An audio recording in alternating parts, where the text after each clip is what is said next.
ಓಂ ಶಾಂತಿ. ಶಿವಭಗವಾನ್ ವಾಚ. ಪ್ರಾತಃ ಮುರುಳಿ. ದಿನಾಂಕ 18/12/2020. ಬಾಬ್ದಾದ ಮಧುಬನ್.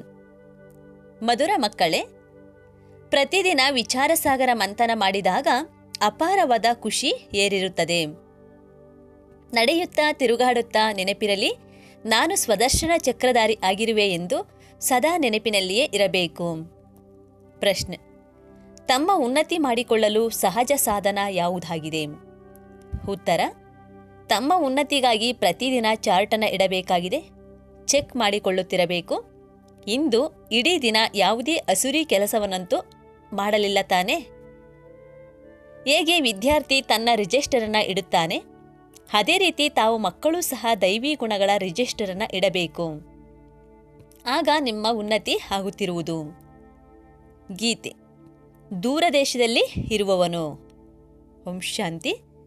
ಮಕ್ಕಳಿಗೆ ಗೊತ್ತಿದೆ ದೂರ ದೇಶ ಎಂದು ಯಾವುದಕ್ಕೆ ಹೇಳಲಾಗುತ್ತದೆ ಎಂದು.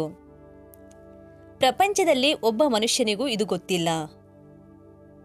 ಬಲೆ ಎಷ್ಟೇ ದೊಡ್ಡ ವಿದ್ವಾಂಸರಾಗಿರಬಹುದು, ಪಂಡಿತರಾಗಿರಬಹುದು, ಆದರೆ ಅದರ ಅರ್ಥವನ್ನು ತಿಳಿದುಕೊಂಡಿಲ್ಲ. ತಾವು ಮಕ್ಕಳು ತಿಳಿದಿದ್ದೀರಾ, ತಂದೆ ಯಾರನ್ನು ಎಲ್ಲ ಮನುಷ್ಯ ಮಾತ್ರರು ನೆನಪು ಮಾಡುತ್ತಾರೆ? ಹೇ ಭಗವಂತ, ಅವರು ಖಂಡಿತ ಮೇಲೆ ಮೂಲವತನದಲ್ಲಿದ್ದಾರೆ ಎಂದು ತಾವು ಮಕ್ಕಳಿಗೆ ತಿಳಿದಿದೆ. ಇದು ಯಾರಿಗೂ ಸಹ ಗೊತ್ತಿಲ್ಲ. ಈ ಡ್ರಾಮದ ರಹಸ್ಯವನ್ನು ಸಹ ಈಗ ನೀವು ಮಕ್ಕಳು ತಿಳಿದಿದ್ದೀರಾ. ಪ್ರಾರಂಭದಿಂದ ಇಲ್ಲಿಯವರೆಗೆ ಏನಾಗಿದೆ, ಈಗ ಏನಾಗಬೇಕು, ಈ ಜ್ಞಾನ ಎಲ್ಲ ನಿಮ್ಮ ಬುದ್ಧಿಯಲ್ಲಿದೆ. ಈ ಸೃಷ್ಟಿಚಕ್ರ ಹೇಗೆ ಸುತ್ತುತ್ತದೆ ಎಂಬ ಜ್ಞಾನವೂ ಸಹ ನಿಮ್ಮ ಬುದ್ಧಿಯಲ್ಲಿದೆ. ಇದು ಬುದ್ಧಿಯಲ್ಲಿ ಇರಬೇಕಲ್ಲವೇ? ತಾವು ಮಕ್ಕಳಲ್ಲಿಯೂ ಕೂಡ ನಂಬರ್ ವಾರಾಗಿ ಈ ಜ್ಞಾನವನ್ನು ತಿಳಿದಿದ್ದೀರಾ. ವಿಚಾರ ಸಾಗರ ಮಂಥನ ಮಾಡುವುದಿಲ್ಲ, ಆದ್ದರಿಂದ ಅಪಾರ ಖುಷಿ ಬರುವುದಿಲ್ಲ. ಹೇಳುತ್ತಾ ಕುಳಿತುಕೊಳ್ಳುತ್ತಾ ಬುದ್ಧಿಯಲ್ಲಿರಬೇಕು, ನಾನು ಸ್ವದರ್ಶನ ಚಕ್ರಧಾರಿಯಾಗಿದ್ದೇನೆ. ಆದಿಯಿಂದ ಅಂತ್ಯದವರೆಗೂ ನಾನು ಆತ್ಮನಿಗೆ ಇಡೀ ಸೃಷ್ಟಿಚಕ್ರದ ಬಗ್ಗೆ ಅರ್ಥವಾಯಿತು. ಬಲೆ ತಾವು ಇಲ್ಲಿ ಕುಳಿತಿರುವಿರಿ, ಬುದ್ಧಿಯಿಂದ ಮೂಲವತನ ನೆನಪಿಗೆ ಬರುವುದು. ಅದಾಗಿದೆ ಮಧುರ ಶಾಂತಿಯ ಮನೆ, ನಿರ್ವಾಣಧಾಮ, ಶಾಂತಿಧಾಮ. ಅಲ್ಲಿ ಆತ್ಮರುಗಳು ಎಲ್ಲರೂ ಕೂಡ ಅಲ್ಲಿಯೇ ಇರುತ್ತಾರೆ. ತಾವು ಮಕ್ಕಳ ಬುದ್ಧಿಗೆ ತಕ್ಷಣ ಅದು ಬಂದು ಬಿಡುತ್ತದೆ ಮತ್ತು ಅದು ಯಾರಿಗೂ ಗೊತ್ತಿಲ್ಲ. ಬಲೆ ಎಷ್ಟೇ ಶಾಸ್ತ್ರ ಪುರಾಣಗಳನ್ನು ಓದಿರಬಹುದು, ಕೇಳುತ್ತಿರಬಹುದು, ಅದರಿಂದ ಏನೂ ಲಾಭವಿಲ್ಲ. ಅದೆಲ್ಲವೂ ಕೂಡ ಇಳಿಯುವ ಕಲೆಯಾಗಿದೆ. ನೀವೀಗ ಏರುತ್ತಿದ್ದೀರಾ, ಏರುವ ಕಲೆಯಲ್ಲಿದ್ದೀರಾ.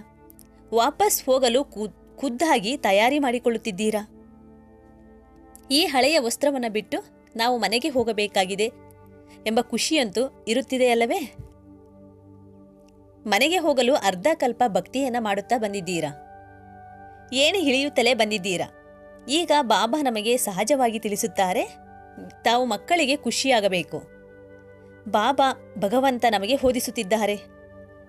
ಈ ಖುಷಿ ಬಹಳ ಆಗಿರಬೇಕು. ತಂದೆ ಸಮ್ಮುಖದಲ್ಲಿ ಓದಿಸುತ್ತಿದ್ದಾರೆ. ಬಾಬಾ ಯಾರು ಇದ್ದಾರೆ ಅವರು ಎಲ್ಲರಿಗೂ ತಂದೆಯಾಗಿದ್ದಾರೆ. ಅವರು ನಮಗೆ ಪುನಃ ಓದಿಸುತ್ತಿದ್ದಾರೆ. ಅನೇಕ ಬಾರಿ ಓದಿಸಿದ್ದಾರೆ. ಯಾವಾಗ ನೀವು ಸೃಷ್ಟಿಯನ್ನು ಸುತ್ತಿಕೊಂಡು ಪೂರ್ಣ ಬಂದಿದ್ದೀರಾ, ಆಗ ಪುನಃ ತಂದೆ ಬರುತ್ತಾರೆ. ಈ ಸಮಯದಲ್ಲಿ ನೀವಾಗಿದ್ದೀರಿ ಸ್ವದರ್ಶನ ಚಕ್ರಧಾರಿಗಳು. ನೀವು ವಿಷ್ಣುಪುರಿಗೆ ದೇವತೆಗಳಾಗಲು ಪುರುಷಾರ್ಥವನ್ನು ಮಾಡುತ್ತಿದ್ದೀರಾ. ಪ್ರಪಂಚದಲ್ಲಿ ಬೇರೆ ಯಾರೂ ಸಹ ಈ ಜ್ಞಾನವನ್ನು ಕೊಡಲು ಸಾಧ್ಯವಿಲ್ಲ. ಶಿವ ತಂದೆ ನಮಗೆ ಓದಿಸುತ್ತಿದ್ದಾರೆ ಅಂದಾಗ ತಾವು ಮಕ್ಕಳಿಗೆ ಎಷ್ಟೊಂದು ಖುಷಿ ಇರಬೇಕು. ಮಕ್ಕಳಿಗೆ ತಿಳಿದಿದೆ ಈ ಶಾಸ್ತ್ರ ಇತ್ಯಾದಿ ಎಲ್ಲ ಕೂಡ ಭಕ್ತಿ ಮಾರ್ಗದ್ದಾಗಿದೆ. ಇದು ಸದ್ಗತಿಗಾಗಿ ಅಲ್ಲ. ಭಕ್ತಿ ಮಾರ್ಗದ ಸಾಮಗ್ರಿ ಸಹ ಇರಬೇಕಲ್ಲವೇ? ಅಪಾರವಾದ ಸಾಮಗ್ರಿ ಇದೆ. ತಂದೆ ತಿಳಿಸುತ್ತಿದ್ದಾರೆ, ಇದರಿಂದ ನೀವು ಬೀಳುತ್ತಾ ಬಂದಿದ್ದೀರಾ. ಎಷ್ಟು ಮನೆ ಮನೆ ಹಲಿಯುತ್ತಾ ಬಂದಿದ್ದೀರಾ. ಈಗ ತಾವು ಶಾಂತವಾಗಿ ಕುಳಿತುಕೊಂಡಿರುವಿರಿ. ನೀವು ಒಡೆತ ತಿನ್ನುವುದೆಲ್ಲ ಬಿಟ್ಟು ಹೋಯಿತು. ತಿಳಿದಿರುವರೆಲ್ಲ ಕೂಡ ಬಾಕಿ ಸ್ವಲ್ಪ ಸಮಯ ಉಳಿದಿದೆ.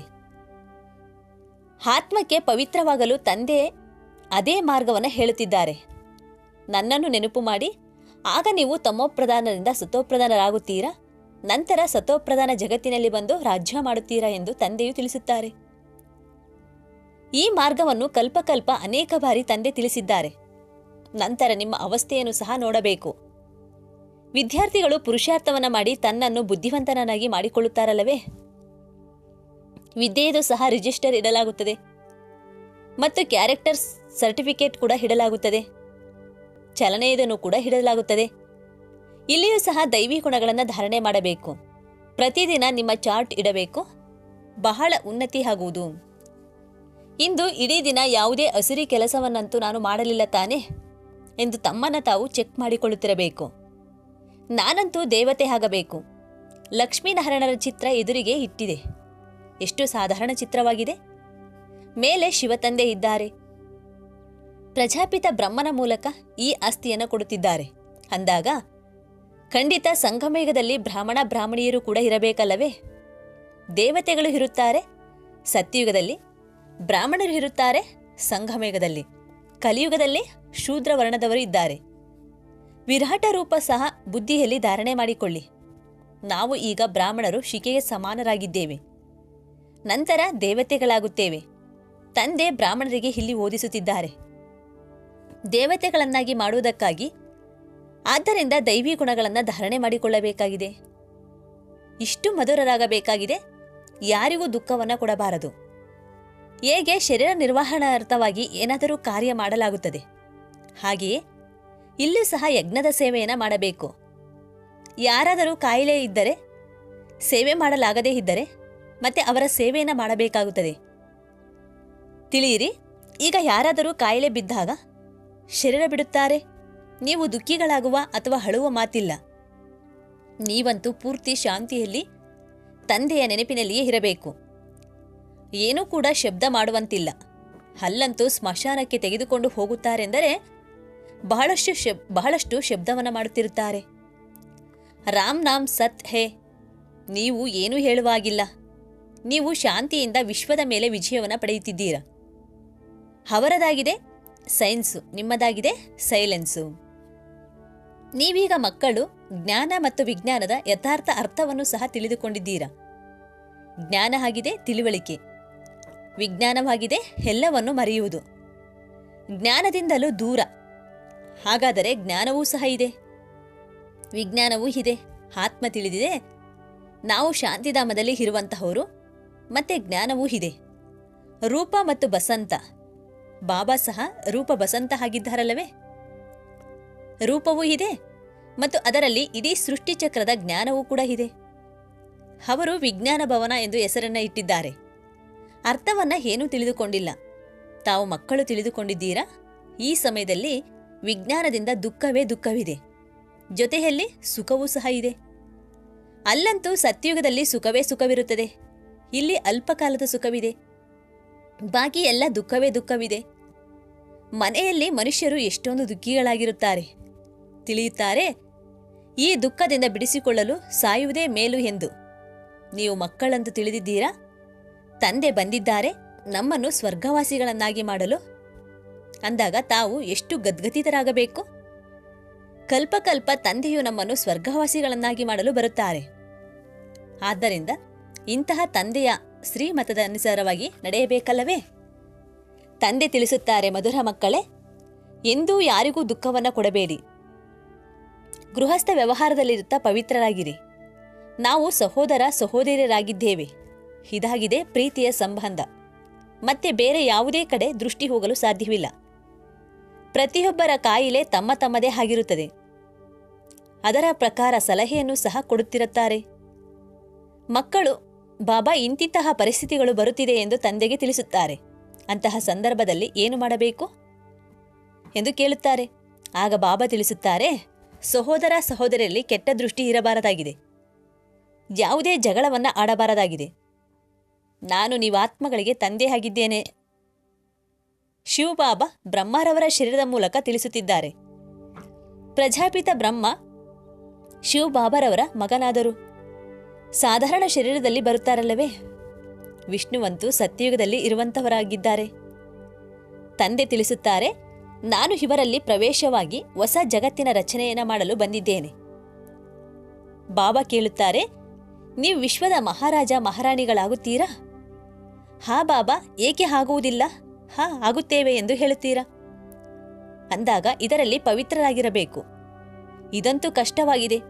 ಅರೆ, ನಿಮಗೆ ವಿಶ್ವದ ಮಾಲೀಕರನ್ನಾಗಿ ಮಾಡುತ್ತಾರೆ ಅಂದಾಗ ನೀವು ಪವಿತ್ರರಾಗಿರಲು ಸಾಧ್ಯವಿಲ್ಲವೇ? ನಾಚಿಕೆ ಆಗುವುದಿಲ್ಲವೇ? ಲೌಕಿಕ ತಂದೆಯೂ ಸಹ ತಿಳಿಸುತ್ತಾರಲ್ಲ, ಕತ್ತೆ ಅಂತ ಕೆಲಸ ಮಾಡಬೇಡ ಎಂದು ಹೇಳುತ್ತಾರೆ.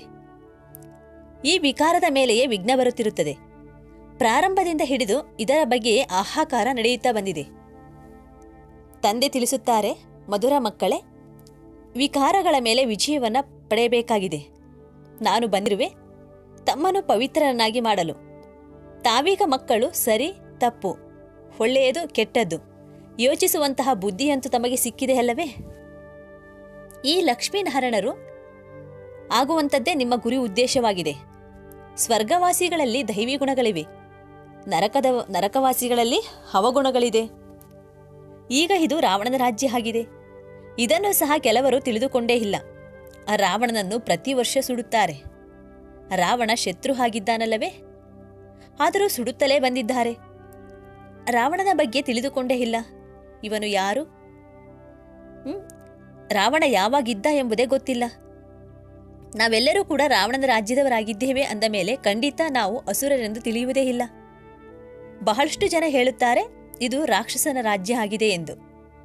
ಯಥಾ ರಾಜ ರಾಣಿ ತಥಾ ಪ್ರಜಾ. ಆದರೆ ಇಷ್ಟೂ ಸಹ ತಿಳುವಳಿಕೆ ಇಲ್ಲ.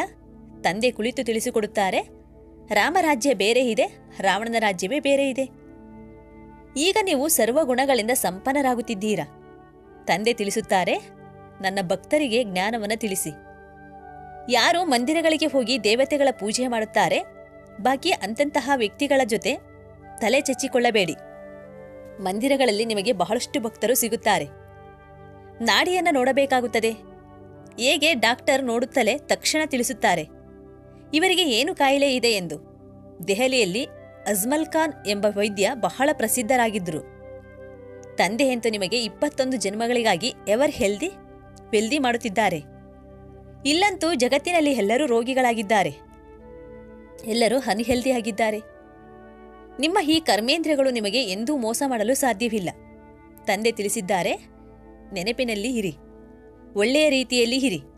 ದೇಹಿ ಅಭಿಮಾನಿಗಳಾಗಿದ್ದಾಗ ಕರ್ಮೇಂದ್ರಿಯಗಳು ಎಂದೂ ಮೋಸ ಮಾಡಲು ಸಾಧ್ಯವಿಲ್ಲ. ಇಲ್ಲೇ ನೀವು ವಿಕಾರಗಳ ಮೇಲೆ ವಿಜಯವನ್ನು ಸಾಧಿಸಬೇಕಾಗಿದೆ. ಸತ್ಯುಗದಲ್ಲಿ ಕುದೃಷ್ಟಿ ಇರುವುದಿಲ್ಲ, ರಾವಣನ ರಾಜ್ಯವೇ ಇರುವುದಿಲ್ಲ. ಅಲ್ಲಿರುವುದು ಅಹಿಂಸಕ ದೇವಿ ದೇವತೆಗಳ ಧರ್ಮ. ಯುದ್ಧ ಇತ್ಯಾದಿಯ ಯಾವುದೇ ಮಾತಿಲ್ಲ. ಇಲ್ಲಿ ಯುದ್ಧ ಸಹ ಅಂತ್ಯದಲ್ಲಿ ಆಗುವುದು. ಯಾವುದರಿಂದ ಸ್ವರ್ಗದ ಬಾಗಿಲು ತೆರೆಯಬೇಕಿದೆ, ನಂತರ ಎಂದೂ ಯುದ್ಧ ಆಗುವುದೇ ಇಲ್ಲ. ಈ ಯಜ್ಞವೂ ಸಹ ಕೊನೆಯದಾಗಿದೆ. ನಂತರ ಅರ್ಧಕಲ್ಪ ಯಾವುದೇ ಯಜ್ಞ ಇರುವುದಿಲ್ಲ. ಇದರಲ್ಲಿ ಎಲ್ಲ ಕೊಳಕು ಸ್ವಾಹವಾಗಿ ಬಿಡುತ್ತದೆ. ಈ ಯಜ್ಞದಿಂದಲೇ ವಿನಾಶದ ಜ್ವಾಲೆ ಪ್ರಕಟ ಆಗುವುದು. ಇಡೀ ಜಗತ್ತು ಪೂರ್ತಿ ಸ್ವಚ್ಛ ಆಗಿಬಿಡುವುದು. ನಂತರ ತಾವು ಮಕ್ಕಳಿಗೆ ಸಾಕ್ಷಾತ್ಕಾರವನ್ನು ಸಹ ಮಾಡಿಸಲಾಗುತ್ತದೆ. ಅಲ್ಲಿನ ಶೂಬಿ ರಸವೂ ಸಹ ಬಹಳ ಸ್ವಾದಿಷ್ಟ, ಫಸ್ಟ್ ಕ್ಲಾಸ್ ವಸ್ತುಗಳು ಇರುತ್ತವೆ. ಆ ರಾಜ್ಯವನ್ನು ಈಗ ತಾವು ಮಕ್ಕಳು ಸ್ಥಾಪನೆ ಮಾಡುತ್ತಿದ್ದೀರಾ ಅಂದಾಗ ಎಷ್ಟು ಖುಷಿ ಇರಬೇಕು. ನಿಮ್ಮ ಹೆಸರೇ ಆಗಿದೆ ಶಿವಶಕ್ತಿ. ಶಿವಶಕ್ತಿ ಭಾರತ ಮಾತೆಯರು. ಶಿವನಿಂದ ನೀವು ಶಕ್ತಿಯನ್ನು ಪಡೆಯುತ್ತಿದ್ದೀರಾ, ಕೇವಲ ತಂದೆಯ ನೆನಪಿನಿಂದ. ಒಡೆತ ತಿನ್ನುವ ಯಾವುದೇ ಮಾತಿಲ್ಲ. ಅವರು ತಿಳಿಯುತ್ತಾರೆ, ಯಾರು ಭಕ್ತಿ ಮಾಡಲ್ಲ ಅವರು ನಾಸ್ತಿಕರು ಎಂದು. ನೀವು ಹೇಳುತ್ತೀರಾ, ಯಾರು ತಂದೆ ಮತ್ತು ಅವರ ರಚನೆಯನ್ನು ತಿಳಿದುಕೊಂಡಿಲ್ಲ ಅವರು ನಾಸ್ತಿಕರು ಎಂದು. ನೀವೀಗ ಆಸ್ತಿಕರಾಗಿದ್ದೀರಾ, ತ್ರಿಕಾಲದರ್ಶಿಯೂ ಆಗಿದ್ದೀರಾ. 3 ಲೋಕ 3 ಕಾಲಗಳ ಜ್ಞಾನವನ್ನು ಅರಿತುಕೊಂಡಿದ್ದೀರಾ. ಈ ಲಕ್ಷ್ಮೀನಾರಾಯಣರಿಗೆ ತಂದೆಯಿಂದ ಈ ಆಸ್ತಿ ಸಿಕ್ಕಿದೆ. ಈಗ ನೀವು ಅವರಂತೆ ಆಗುತ್ತಿದ್ದೀರಾ. ಈ ಎಲ್ಲಾ ಮಾತುಗಳು ತಂದೆಯೇ ತಿಳಿಸುತ್ತಾರೆ. ಶಿವಬಾಬಾ ಖುದ್ದಾಗಿ ತಿಳಿಸುತ್ತಿದ್ದಾರೆ, ನಾನು ಇವರಲ್ಲಿ ಪ್ರವೇಶವಾಗಿ ತಿಳಿಸುತ್ತೇನೆ ಎಂದು. ಇಲ್ಲದಿದ್ದರೆ ನಾನು ನಿರಾಕಾರ ಹೇಗೆ ತಿಳಿಸಲು ಸಾಧ್ಯ? ಪ್ರೇರಣೆಯಿಂದ ವಿದ್ಯೆಯನ್ನು ಕಲಿಸಲು ಆಗುತ್ತದೆಯೇನು? ಸಾಧ್ಯವೇ ಇಲ್ಲ. ಓದಿಸುವುದಕ್ಕಾದರೂ ಬಾಯಿಯ ಅವಶ್ಯಕತೆ ಇದೆಯಲ್ಲವೇ? ಗೋಮುಖವಂತೂ ಇದೆ ಅಲ್ಲವೇ? ಇವರು ದೊಡ್ಡ ಮಮ್ಮ ಆಗಿದ್ದಾರಲ್ಲವೇ? ಮಾನವ ವಂಶಕ್ಕೆ ತಾಯಿಯಾಗಿದ್ದಾರೆ. ತಂದೆ ತಿಳಿಸುತ್ತಾರೆ, ನಾನು ಇವರ ಮುಖಾಂತರ ತಾವು ಮಕ್ಕಳಿಗೆ ಸೃಷ್ಟಿಯ ಆದಿ ಮಧ್ಯ ಅಂತ್ಯದ ರಹಸ್ಯವನ್ನು ತಿಳಿಸುತ್ತೇನೆ, ಯುಕ್ತಿಯನ್ನು ತಿಳಿಸಿಕೊಡುತ್ತೇನೆ. ಇದರಲ್ಲಿ ಆಶೀರ್ವಾದದ ಯಾವುದೇ ಮಾತಿಲ್ಲ. ಡೈರೆಕ್ಷನ್ ಮೇಲೆ ನಡೆಯಬೇಕು. ಈಗ ತಮಗೆ ಶ್ರೀಮತ ಸಿಗುತ್ತಿದೆ. ಇಲ್ಲಿ ಕೃಪೆಯ ಮಾತಿಲ್ಲ, ಆಶೀರ್ವಾದದ ಮಾತಿಲ್ಲ. ಹೇಳುತ್ತಾರೆ, ತಂದೆ ಗಳಿಗೆ ಗಳಿಗೆ ಮರೆತು ಹೋಗುತ್ತದೆ ತಂದೆಯ ನೆನಪು ಎಂದು. ಕೃಪೆ ಮಾಡಿ, ಹರೇ ನೆನಪು ಮಾಡುವುದು ಇದಂತೂ ನಿಮ್ಮ ಕೆಲಸವಾಗಿದೆ. ನಾನು ಹೇಗೆ ಕೃಪೆ ಮಾಡಲಿ? ನನಗೆ ಎಲ್ಲರೂ ಕೂಡ ಮಕ್ಕಳೇ. ಕೃಪೆ ಮಾಡಿದರೆ ಎಲ್ಲರೂ ಕೂಡ ಬಂದು ಸಿಂಹಾಸನದಲ್ಲಿ ಕುಳಿತುಕೊಳ್ಳಬೇಕಾಗುತ್ತದೆ. ಪದವಿಯಂತೂ ವಿದ್ಯೆಯ ಅನುಸಾರ ಪಡೆಯಲಾಗುತ್ತದೆ. ಓದಬೇಕಾಗಿರುವುದು ನೀವಲ್ಲವೇ? ಪುರುಷಾರ್ಥವನ್ನು ಮಾಡುತ್ತಾ ಇರಿ. ಅತಿ ಪ್ರೀತಿಯ ತಂದೆಯನ್ನು ನೆನಪು ಮಾಡಬೇಕು. ಪತಿತ ಆತ್ಮ ವಾಪಸ್ ಎಂದು ಮನೆಗೆ ಹೋಗಲು ಸಾಧ್ಯವಿಲ್ಲ. ತಂದೆ ತಿಳಿಸುತ್ತಾರೆ, ಎಷ್ಟು ನೀವು ತಂದೆಯನ್ನು ನೆನಪು ಮಾಡುತ್ತೀರಾ, ಆಗ ನೆನಪು ಮಾಡುತ್ತಾ ಮಾಡುತ್ತಾ ಪಾವನರಾಗಿ ಬಿಡುತ್ತೀರಾ. ಪಾವನ ಆತ್ಮಗಳು ಇಲ್ಲಿರಲು ಸಾಧ್ಯವಿಲ್ಲ. ಪವಿತ್ರರಾದರೆ ದೇಹವೂ ಸಹ ಹೊಸದು ಬೇಕಾಗುವುದು. ಪವಿತ್ರ ಆತ್ಮನಿಗೆ ಅಪವಿತ್ರ ಶರೀರ ಇದು ಕಾನೂನಿಲ್ಲ. ಸನ್ಯಾಸಿಗಳು ಸಹ ವಿಕಾರದಿಂದ ಜನ್ಮ ಪಡೆಯುತ್ತಾರಲ್ಲವೇ? ಈ ದೇವತೆಗಳು ವಿಕಾರದಿಂದ ಜನ್ಮ ತೆಗೆದುಕೊಳ್ಳುವುದಿಲ್ಲ. ಯಾವುದರಿಂದ ಪುನಃ ಸನ್ಯಾಸ ಮಾಡಬೇಕಾಗುತ್ತದೆ? ಇವರಂತೂ ಶ್ರೇಷ್ಠರಾದರಲ್ಲವೇ? ಸತ್ಯ ಮಹಾತ್ಮರು ಇವರೇ ಆಗಿದ್ದಾರೆ. ಸದಾ ಸಂಪೂರ್ಣ ನಿರ್ವಿಕಾರಿಗಳಾಗಿದ್ದಾರೆ. ಸತ್ಯಯುಗದಲ್ಲಿ ರಾವಣನ ರಾಜ್ಯ ಇರುವುದಿಲ್ಲ. ಇರುವುದು ಸತೋಪ್ರಧಾನ ರಾಮರಾಜ್ಯ. ವಾಸ್ತವದಲ್ಲಿ ರಾಮ ಎಂದೂ ಸಹ ಹೇಳಬಾರದು. ಶಿವ ಬಾಬಾ ಆಗಿದ್ದಾರಲ್ಲವೇ? ಇದಕ್ಕೆ ಹೇಳಲಾಗುವುದು ರಾಜಸ್ವ ಅಶ್ವಮೇಧ ಅವಿನಾಶಿ ರುದ್ರ ಗೀತಾ ಜ್ಞಾನ ಯಜ್ಞ. ರುದ್ರ ಅಥವಾ ಶಿವ ಈ ಶಬ್ದವು ಎರಡೂ ಒಂದೇ ಆಗಿದೆ. ಕೃಷ್ಣನ ಹೆಸರಂತೂ ಇಲ್ಲಿ ಸೇರಿಸಿಲ್ಲ. ಕೃಷ್ಣನ ಹೆಸರಂತೂ ಇಲ್ಲ. ಶಿವ ತಂದೆಯು ಬಂದು ಜ್ಞಾನವನ್ನು ತಿಳಿಸುತ್ತಾರೆ. ಅವರೇ ನಂತರ ರುದ್ರಯಜ್ಞವನ್ನು ರಚಿಸುತ್ತಾರೆ. ಎಂದರೆ ಮಣ್ಣಿನ ಲಿಂಗ ಮತ್ತು ಸಾಲಿಗ್ರಾಮಗಳನ್ನು ಮಾಡುತ್ತಾರೆ. ಪೂಜೆ ಮಾಡಿ ನಂತರ ಒಡೆದು ಹಾಕಿಬಿಡುತ್ತಾರೆ. ಹೇಗೆ ಬಾಬಾ ದೇವಿಯರ ಉದಾಹರಣೆಯನ್ನು ನೀಡುತ್ತಾರೆ. ದೇವಿಯರಿಗೆ ಶೃಂಗಾರ ಮಾಡಿ, ತಿನ್ನಿಸಿ, ಕುಡಿಸಿ, ಪೂಜೆ ಮಾಡಿ ನಂತರ ನೀರಿನಲ್ಲಿ ಮುಳುಗಿಸಿಬಿಡುತ್ತಾರೆ. ಅದೇ ರೀತಿ ಶಿವ ತಂದೆ ಮತ್ತು ಸಾಲಿಗ್ರಾಮಗಳನ್ನು ಕೂಡ ಬಹಳ ಪ್ರೇಮದಿಂದ ಮತ್ತು ಶುದ್ಧವಾಗಿ ಪೂಜೆ ಮಾಡಿ ನಂತರ ಸಮಾಪ್ತಿ ಮಾಡಿಬಿಡುತ್ತಾರೆ. ಇದಾಗಿದೆ ಇಡೀ ಭಕ್ತಿಯ ವಿಸ್ತಾರ. ಈಗ ತಂದೆ ಮಕ್ಕಳಿಗೆ ತಿಳಿಸುತ್ತಾರೆ, ಎಷ್ಟು ತಂದೆಯ ನೆನಪಿನಲ್ಲಿರುತ್ತೀರೋ ಅಷ್ಟು ಖುಷಿಯಲ್ಲಿ ಇರುತ್ತೀರಾ. ರಾತ್ರಿಯಲ್ಲಿ ಪ್ರತಿದಿನ ತಮ್ಮ ಚಾರ್ಟನ್ನು ತಾವು ನೋಡಿಕೊಳ್ಳುತ್ತಿರಬೇಕು. ನಾನು ಯಾವುದೇ ತಪ್ಪುಗಳನ್ನು ಮಾಡಿಲ್ಲ ತಾನೆ? ನಿಮ್ಮ ಕಿವಿಗಳನ್ನು ಹಿಡಿದುಕೊಳ್ಳುತ್ತಿರಬೇಕು. ಬಾಬಾ, ಇಂದು ನನ್ನಿಂದ ಈ ತಪ್ಪುಗಳಾಯಿತು, ಕ್ಷಮೆ ಮಾಡಿ. ತಂದೆ ತಿಳಿಸುತ್ತಾರೆ, ಸತ್ಯ ಬರೆದರೆ ಆಗ ಅರ್ಧ ಪಾಪ ಕ್ಷಮಿಸಲಾಗುತ್ತದೆ. ತಂದೆ ಹಿಂತು ಕುಳಿತಿದ್ದಾರಲ್ಲವೇ? ತಮ್ಮ ಕಲ್ಯಾಣವನ್ನು ಮಾಡಿಕೊಳ್ಳಲು ಇಚ್ಛಿಸುವುದಾದರೆ ತಂದೆಯ ಶ್ರೀಮತದ ಅನುಸಾರವಾಗಿ ನಡೆಯಿರಿ. ಚಾರ್ಟ್ ಇಡುವುದರಿಂದ ಬಹಳ ಉನ್ನತಿ ಆಗುವುದು. ಇದರಿಂದ ಏನೂ ಖರ್ಚಿಲ್ಲ. ಶ್ರೇಷ್ಠ ಪದವಿಯನ್ನು ಪಡೆಯಬೇಕೆಂದರೆ ಮನಸ್ಸ, ವಾಚ, ಕರ್ಮಣ ಯಾರಿಗೂ ಸಹ ದುಃಖವನ್ನು ಕೊಡಬಾರದು. ಯಾರಾದರೂ ಏನೇ ಹೇಳಿದರೂ ಸಹ ಕೇಳಿಯೂ ಕೇಳದಂತೆ ಇದ್ದುಬಿಡಿ. ಈ ಪರಿಶ್ರಮ ಪಡಬೇಕು. ತಂದೆ ಬರುವುದೇ ತಾವು ಮಕ್ಕಳಿಗೆ ದುಃಖವನ್ನು ದೂರ ಮಾಡಿ ಸದಾಕಾಲಕ್ಕಾಗಿ ಸುಖವನ್ನು ಕೊಡಲು. ಆದ್ದರಿಂದ ಮಕ್ಕಳು ಸಹ ಹೀಗೆ ಆಗಬೇಕು. ಮಂದಿರದಲ್ಲಿ ಎಲ್ಲದಕ್ಕಿಂತ ಒಳ್ಳೆಯ ಸೇವೆ ಆಗುವುದು. ಅಲ್ಲಿ ಧಾರ್ಮಿಕ ವೃತ್ತಿ ಉಳ್ಳವರು ಬಹಳ ಜನ ಸಿಗುತ್ತಾರೆ. ಪ್ರದರ್ಶನಿಯಲ್ಲೂ ಕೂಡ ಬಹಳ ಜನ ಬರುತ್ತಾರೆ. ಪ್ರೊಜೆಕ್ಟರ್ನಿಂದಲೂ ಸಹ ಪ್ರದರ್ಶಿನಿಗಳಿಂದ ಮೇಳದಲ್ಲಿ ಒಳ್ಳೆಯ ಸೇವೆ ಆಗುತ್ತಿರುತ್ತದೆ. ಮೇಳದಲ್ಲಿ ಖರ್ಚಾದರೆ ಖಂಡಿತ ಲಾಭ ಸಹ ಆಗುತ್ತದೆ ಅಲ್ಲವೇ? ಒಳ್ಳೆಯದು. ಮಧುರಾತಿ ಮಧುರ ಅಗಲಿ ಹೋಗಿ ಮರಳಿ ಸಿಕ್ಕಿರುವ ಮಕ್ಕಳ ಪ್ರತಿ ಮಾತಾಪಿತಾ ಬಾಬ್ದಾದರವರ ನೆನಪು, ಪ್ರೀತಿ ಹಾಗೂ ಸುಪ್ರಭಾತ. ಆತ್ಮಿಕ ಮಕ್ಕಳಿಗೆ ಆತ್ಮಿಕ ಶಿವ ತಂದೆಯ ನಮಸ್ತೆ. ಆತ್ಮಿಕ ತಂದೆಗೆ ಆತ್ಮಿಕ ಮಕ್ಕಳ ಕಡೆಯಿಂದ ನೆನಪು, ಪ್ರೀತಿ ಹಾಗೂ ಸುಪ್ರಭಾತದೊಂದಿಗೆ ನಮಸ್ತೆ ನಮಸ್ತೆ ನಮಸ್ತೆ. ಧಾರಣೆಗಾಗಿ ಮುಖ್ಯಸ್ಥರಾಗಿದೆ. ಮೊದಲನೇ ಪಾಯಿಂಟ್ಸು, ತಂದೆಯು ಸರಿ ತಪ್ಪು ಯಾವುದು ಎಂದು ತಿಳಿಯುವ ಬುದ್ಧಿಯನ್ನು ನೀಡಿದ್ದಾರೆ. ಅದೇ ಬುದ್ಧಿಯ ಆಧಾರದ ಮೇಲೆ ದೈವಿ ಗುಣಗಳನ್ನು ಧಾರಣೆ ಮಾಡಬೇಕು. ಯಾರಿಗೂ ದುಃಖವನ್ನು ಕೊಡಬಾರದು. ಪರಸ್ಪರದಲ್ಲಿ ಸಹೋದರ ಸಹೋದರಿಯರು ಸತ್ಯವಾದ ಪ್ರೀತಿಯಿಂದ ಇರಬೇಕು. ಎಂದೂ ಕುದೃಷ್ಟಿಯಲ್ಲಿ ಹೋಗಬಾರದು. ಎರಡನೇ ಪಾಯಿಂಟ್ಸು, ತಂದೆಯ ಪ್ರತಿ ಡೈರೆಕ್ಷನ್ ಮೇಲೆ ನಡೆದು ಒಳ್ಳೆಯ ರೀತಿ ಓದಿ ನಮ್ಮ ಮೇಲೆ ನಾವೇ ಕೃಪೆ ಮಾಡಿಕೊಳ್ಳಬೇಕು. ತಮ್ಮ ಉನ್ನತಿಗಾಗಿ ಚಾರ್ಟನ್ನು ಇಡುತ್ತಿರಬೇಕು. ಯಾರಾದರೂ ದುಃಖ ಕೊಡುವಂತಹ ಮಾತುಗಳನ್ನಾಡಿದರೆ ಕೇಳಿಯೂ ಕೇಳದಂತೆ ಇದ್ದುಬಿಡಿ. ವರದಾನ: ಸರ್ವ ಸಂಬಂಧಗಳ ಅನುಭವ ಒಬ್ಬ ತಂದೆಯ ಜೊತೆ ಅನುಭವ ಮಾಡುವಂತಹ ಹತಕ್ ಮತ್ತು ವಿಘ್ನ ವಿನಾಶಕರಾಗಿ. ವರದಾನದ ವಿಶ್ಲೇಷಣೆ. ಯಾವ ಮಕ್ಕಳ ಸರ್ವ ಸಂಬಂಧ ಒಬ್ಬ ತಂದೆಯ ಜೊತೆ ಇದೆ ಅವರಿಗೆ ಬೇರೆ ಎಲ್ಲ ಸಂಬಂಧ ನಿಮಿತ್ತ ಮಾತ್ರದ ಅನುಭವ ಆಗುತ್ತದೆ. ಅವರು ಸದಾ ಖುಷಿಯಲ್ಲಿ ನಾಟ್ಯ ಹಾಡುತ್ತಿರುತ್ತಾರೆ. ಎಂದೂ ಆಯಾಸದ ಅನುಭವ ಮಾಡುವುದಿಲ್ಲ. ಅವರು ಹತಕ್ಕಾಗಿರುತ್ತಾರೆ. ತಂದೆ ಮತ್ತು ಸೇವೆ ಇದೇ ಲಗನ್ನಲ್ಲಿ ಮಗ್ನರಾಗಿರುತ್ತಾರೆ. ವಿಘ್ನಗಳ ಕಾರಣ ನಿಲ್ಲುವ ಬದಲು ಸದಾ ವಿಘ್ನ ವಿನಾಶಕರಾಗಿರುತ್ತಾರೆ. ಸರ್ವ ಸಂಬಂಧಗಳ ಅನುಭೂತಿ ಒಬ್ಬ ತಂದೆಯ ಜೊತೆ ಇರುವ ಕಾರಣ ಡಬಲ್ ಲೈಟ್ ಆಗಿರುತ್ತಾರೆ. ಯಾವುದೇ ಹೊರೆ ಇಲ್ಲ. ಸರ್ವ ದೂರುಗಳು ಕೂಡ ಸಮಾಪ್ತಿ ಆಗಿಬಿಡುತ್ತದೆ.